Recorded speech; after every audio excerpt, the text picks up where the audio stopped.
que faz nós crescer na fé, é Jesus Cristo que vai nos fortificar na graça e no seu poder. Quando eu estava lendo aqui, amada igreja, em 2 Coríntios, capítulo 4, eu posso entender, amada igreja, que o amor do apóstolo Paulo perante a igreja de Coríntios era grande. Eu posso ver e entender que quando o apóstolo Paulo, amada igreja, vai escrever no versículo 1 que diz: pelo que, tendo esse ministério, segundo a misericórdia que nos foi dada, não desfalecemos. O apóstolo, amada igreja, ele trabalhava arduamente por amor da igreja de Coríntios. O apóstolo Paulo não parava nem um minuto para fazer a obra de Deus. A qualquer momento, a qualquer situação, o apóstolo Paulo estava lá falando o amor de Jesus, falando sobre a sabedoria que vem do alto, não a sabedoria desse mundo, pois o apóstolo Paulo escreveu que a sabedoria desse mundo é diabólica e é passageira, mas a sabedoria que vem do alto dos céus é uma sabedoria santa, é uma sabedoria poderosa. E aqueles que estão na videira, esses vão receber poder. Esses que estão na videira vão receber majestade e sabedoria que vem do alto dos céus. E quando o apóstolo Paulo diz: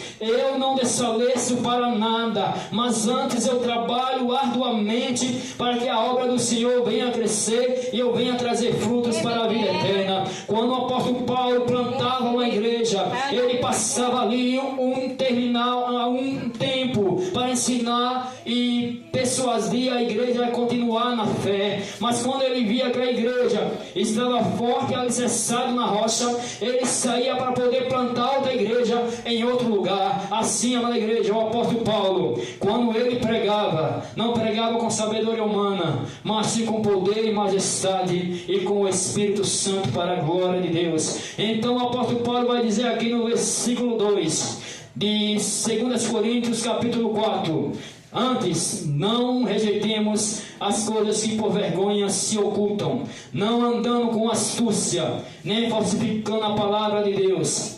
E assim nós recomendamos a consciência de todo homem na presença de Deus pela manifestação da verdade. Glória a Deus. Glória a Deus. Eu venho falar aqui, amada igreja, sobre a falsificação que está acontecendo no meio da igreja. Eu venho falar sobre homens que estão trazendo astúcia e doutrinas de demônio no meio da igreja. O apóstolo Paulo estava dizendo, amada igreja, que muitos homens estavam querendo falsificar a palavra do Senhor, estava querendo plantar o engano no meio da igreja. Foi por isso que a igreja de Coríntios se encontrava com esse espírito, amada igreja, de dissensão. Quando houver dissensão na igreja, é um espírito maligno, e nós só podemos vencer esse espírito da dissensão através do poder de Deus, através do poder do Espírito Santo. Se o apóstolo Paulo não estivesse o Espírito Santo, ele não poderia enxergar esse espírito imundo, mas graças a Deus seu dom, porque o apóstolo Paulo foi um homem que tinha o espírito excelente, que ele via coisas que pessoas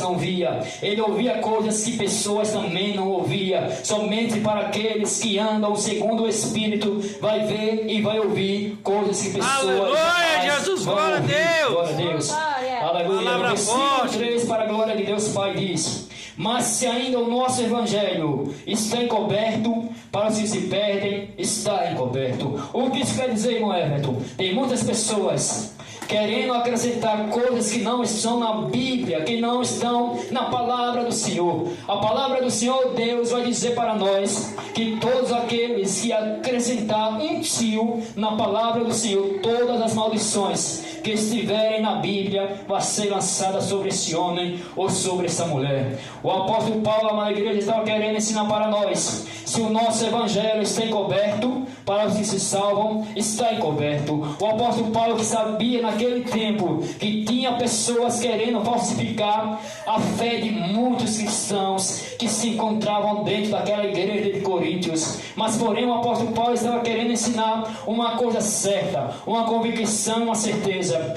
se nós estiver com nossos olhos e ouvidos atentos para ouvir a voz do Senhor, nós vamos ouvir o que Deus quer entregar para nós, e nós vamos ver coisas espirituais nas regiões celestiais. É por isso, amada igreja, que o apóstolo Paulo, ele escreve um dos maiores versículos desse capítulo 4 de 2 Coríntios, que chama minha atenção. Eu peço para a igreja estudar esse versículo, analisar e pesquisar o que ele quer dizer para o nosso nossos dias. Nós podemos, amada a igreja, e nesses dias que nós estamos passando aqui na terra, Satanás, ele sempre está querendo jogar a sua artimanha no meio da igreja. E muitas pessoas